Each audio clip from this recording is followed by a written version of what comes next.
और एक बड़ी खबर आ रही है बांग्लादेश से, जहां सड़कों पर प्रदर्शनकारी विरोध प्रदर्शन में लगे हुए हैं और अब तक 101 लोगों की जान जा चुकी है। तो बांग्लादेश में लगातार सड़कों पर प्रदर्शनकारियों का जो हिंसक प्रदर्शन है वो लगातार जारी है। विरोध प्रदर्शन में 101 लोगों की मौत की जानकारी। अनिश्चितकालीन कर्फ्यू भी लगा दिया गया है और जहां ये लगातार विरोध प्रदर्शन हो रहा है वहां रह रहे भारतीयों के लिए एडवाइजरी भी जारी कर दी गई है। बांग्लादेश में आरक्षण को लेकर के बड़ा सियासी संग्राम छिड़ा हुआ है और इसको लेकर के सड़कों पर लगातार विरोध प्रदर्शन। 101 लोगों की मौत हुई है। बांग्लादेश में जो आरक्षण लागू किया गया था वहां की सुप्रीम कोर्ट ने उसे फिर से बहाल कर दिया था और इसके बाद से ही सड़कों पर संग्राम छिड़ा हुआ है। और इस बीच जो कार्रवाई हो रही है उसमें 101 लोगों की मौत अभी हो चुकी है। मरने वालों में कई पुलिसकर्मी शामिल हैं। एक थाने को फूंक दिया गया है। सड़कों पर हजारों की संख्या में प्रदर्शनकारी उतरे हुए हैं और उपद्रव कर रहे हैं।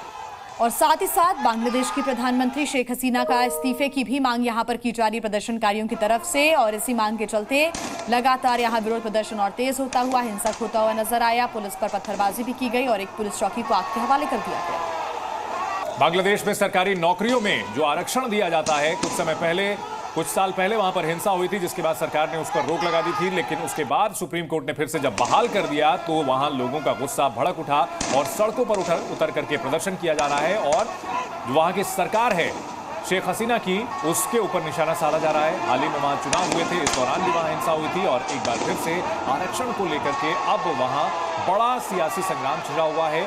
सड़कों पर पूरी तरह से अराजकता फैलाने वाले लोगों का कब्जा हो चुका है।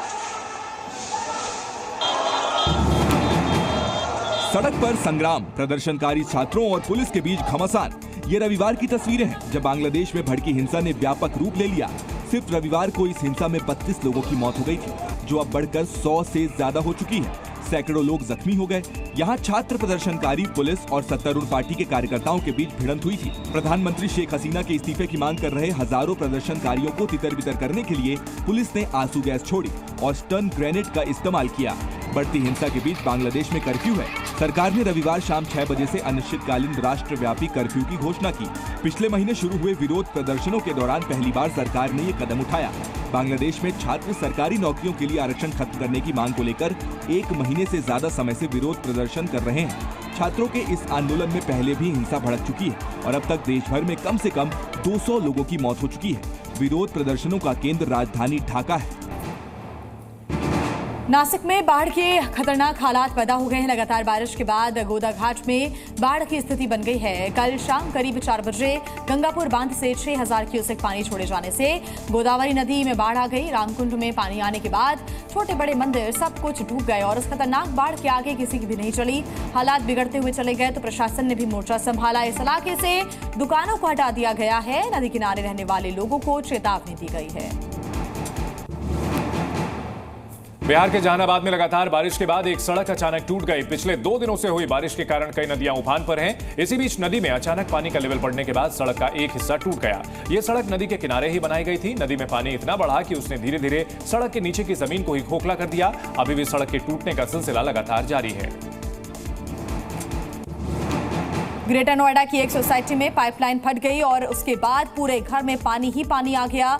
घर के अंदर बनाए गए वीडियो में दिखा कि दीवार से पानी की धार बह रही है। पानी घर के अंदर तक आ चुका है। ये तस्वीरें किसी के लिए भी पीड़ादायक होंगी। लाखों रुपए खर्च करके खरीदे गए घरों में इस तरह पानी का लीकेज बड़े सवाल खड़े करता है। जिस दीवार पर पानी बह रहा है वहां एक इलेक्ट्रिक सॉकेट भी है। ऐसे में पानी में करंट फैलने का भी डर बना हुआ है। उत्तराखंड के कर्णप्रयाग में हनुमान मंदिर को तोड़े जाने पर संत समाज नाराज है। संत समाज ने इसके खिलाफ सड़क पर प्रदर्शन किया। बीते दिनों प्रशासन ने हाईवे के किनारे बने हनुमान मंदिर को तोड़ दिया था। मंदिर को खंडित करने से नाराज संत समाज ने स्थानीय प्रशासन का पुतला फूंका। साधु संतों ने चेतावनी दी कि अगर उस जगह पर दोबारा मंदिर नहीं बनवाया गया तो वे लोग आत्मदाह कर लेंगे। बिहार के किशनगंज में एक तालाब में नहाने गए 3 बच्चे पानी में डूब गए। बच्चों को ढूंढने के लिए प्रशासन ने पूरा जोर लगा दिया, लेकिन कल शाम तक एक भी बच्चा नहीं मिल पाया। पानी में बच्चों को ढूंढने के लिए एसडीआरएफ की टीम भी मौके पर पहुंची। तालाब के पानी में नाव को घुमाते हुए बच्चों को ढूंढने की कोशिशें की जा रही थी। बोट के साथ जाल फेंक कर भी किसी तरह बच्चों के शव को निकालने की कोशिशें हो रही थी।